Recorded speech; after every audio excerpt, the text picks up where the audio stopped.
Good morning বন্ধুরা। আজকে আমি যাচ্ছি বালুরঘাটে একটা কাজের জন্য বাসে ট্রেন ধরার জন্য যাচ্ছি। এই যে দেখো আমি স্টেশনে এসে পৌঁছেও গিয়েছি। এখানে একটা ট্রেন আছে, তো সেই ট্রেনটা দাঁড়িয়ে আছে। সেইটা হচ্ছে আমাদের এদিকের না, মানে এটা কোথাকারও ট্রেন। কিন্তু যখন আমরা স্টেশনে আসি তখন আমাদের প্রচুর রকম কত লোকের সঙ্গে দেখা হয়। অনেক সময় ট্রেনে করে যায়, কে কোথাকার জানি না, কোনো দিন তার সাথে দেখা হয় না, কিন্তু দুটো চারটে কথা হয়ে যায় তাদের সাথে, মানে আলাপ হয়ে যায় কিছুক্ষণের জন্য। তারপরে যে যার বাড়ি সেইখানে চলে যায়। তো এইরকম স্টেশনে দাঁড়ালে অনেকের সঙ্গেই আলাপ হয়ে যায়, কিন্তু পরে আর তাদের সাথে আর কোনোদিনও দেখা হয় না। এরপরে হচ্ছে বালুরঘাটে আমার একটা মানে কোর্টে একটা কাজ আছে। এবারে হচ্ছে আমাদের কাজের নামটি যেটা হচ্ছে এটা আমাদের ট্রেনে আমি এখন আমাদের ট্রেনেই আমি বালুরঘাটে যাব। তো ট্রেনে বসেও গিয়েছি, ট্রেনে জায়গাও পেয়ে গেছি। আর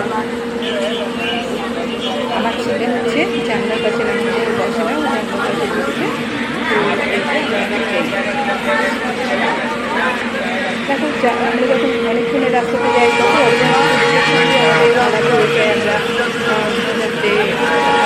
কথা বলি, তার বাড়ি কোথায়, এরকম অনেকের সাথে অনেক রকম কথা হয়, কিন্তু পরক্ষণে তাদের সাথে দেখাই হয় না। এরকম আমার কত আর কি যতবার মানুষের সঙ্গে দেখা হয়।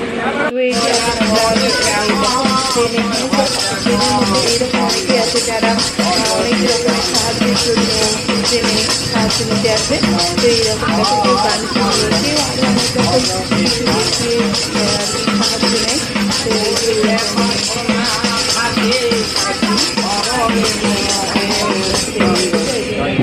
যতটুকু হয় আর কি সাহায্য দেওয়ার চেষ্টা করি। খুচরো পয়সা সবসময় রাখার চেষ্টা করি। আর রাতে আমি আসতে একটু দেরি হয়ে গেছে, ভিডিও বানাতে পারিনি। তো আমি বালুরঘাটের বাড়ি থেকে নিয়ে এসেছিলাম মাছ, আর হচ্ছে নিয়ে এসেছি আম। আমাদের নিজের গাছের আম, প্রচুর আম পড়েছিল। তো সেই আমগুলো নিয়ে তারপরে আমি আবার বাড়িতে যখন আসি অনেক রাত হয়ে গেছে, তো ওই জন্য আর কি দেখাতে পারিনি। আর এই যে সকালবেলা আমি যাই হচ্ছে পায়রাকে কিছু মানে খাবার দিতে যাই। তো এখন আমি এই পায়রাকে এখন আমি খাবার দেবো। দেখো কতগুলো পায়রা, যে আমি যেই চাল দিয়েছি সব পায়রাগুলো ছুটে সব আসছে।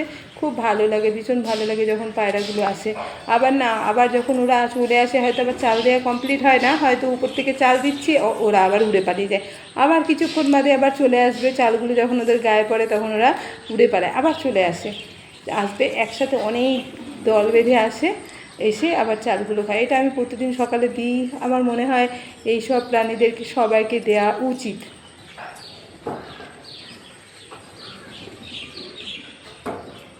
আবার দেখো চলে এসেছে সবাই।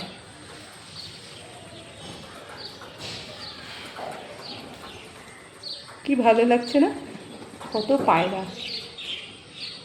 আর আরেকটা কাজ হয়েছে, সেটা হচ্ছে একটা আমি যে বাড়িটাতে আছি না সেই বাড়ির সব কিছু ভালো, কিন্তু সেই বাড়িতে না মানে দরজার ফাঁকা দিয়ে, মানে বারান্দাটা দেখতেই পাচ্ছ সরু, এই জন্য বৃষ্টি আসলে আর কি দরজার ফাঁকা দিয়ে জল চলে আসে। তো আমি তোমাদেরকে দেখাবো সেই জিনিসটা। এই যে এইটা হচ্ছে সেই জিনিসটা দেখাবো। কিন্তু এই যে দেখো এই আমগুলো আমি বালুরঘাট থেকে নিয়ে এসেছি। আগে আমগুলো দেখিয়ে দিই। দেখো এইটা গাছ থেকে পড়া একদম টাটকা আম, এতে কোনো কার্বাইড নেই, কিচ্ছু নেই। আর খেতে ভীষণই মিষ্টি আমগুলো। আর এই যে আমগুলো বড় বড় দেখছো, এগুলো কাঁচা আম, এগুলো আমি চাটনি খাই। এগুলো হচ্ছে ফজলি আম, যে এটা আর কি ভীষণ প্রিয়, কাঁচা খেতেও ভীষণ ভালো লাগে এই আম। তারপরে চাটনি বানিয়েও খাওয়া যায়। আর ওইগুলো হচ্ছে যে ছোটো আমগুলো, সেগুলো ভীষণ টেস্টি আম, আমাদের গাছের আম। আর যেটা তোমাদেরকে দেখাবো সেটা হচ্ছে এই যে দরজায় আমি না ইট দিয়ে রেখেছি, প্লাস্টিক দিয়ে বেঁধে, যেন জল না যায়। তারপরে যে ডোর গার্ডও আছে দেয়া, ডোর গার্ড থাকা সত্ত্বেও জল চলে আসছে, বৃষ্টি হলে জল চলে আসে। এই জন্য আমাকে ঘরটা চেঞ্জ করতে হচ্ছে, খারাপও লাগছে, কিন্তু কোনো উপায় নেই। এখন বর্ষার দিন, আর আমাদের এইখানে ভীষণ বৃষ্টি হয়, আর মানে বৃষ্টি হলেই জল ভেতর দিকে ঢুকে যায়, এতে মানে জলকে বার করাও খুব মুশকিল হয়। এই জন্য আমাকে ঘরটা বাধ্য হয়ে ছেড়ে দিতে হচ্ছে। জুতো টুতো সব ভিজে যায়, মানে এমনি হাওয়া চপ্পল ভিজে যায় সেটা কোনো ব্যাপার না, ভালো জুতোও ভিজে যায়। আর এই জন্য ঘরটা আমাকে ছাড়তে হবে। আর আজকের মতন বাই, দেখা হবে নেক্সট ব্লগে।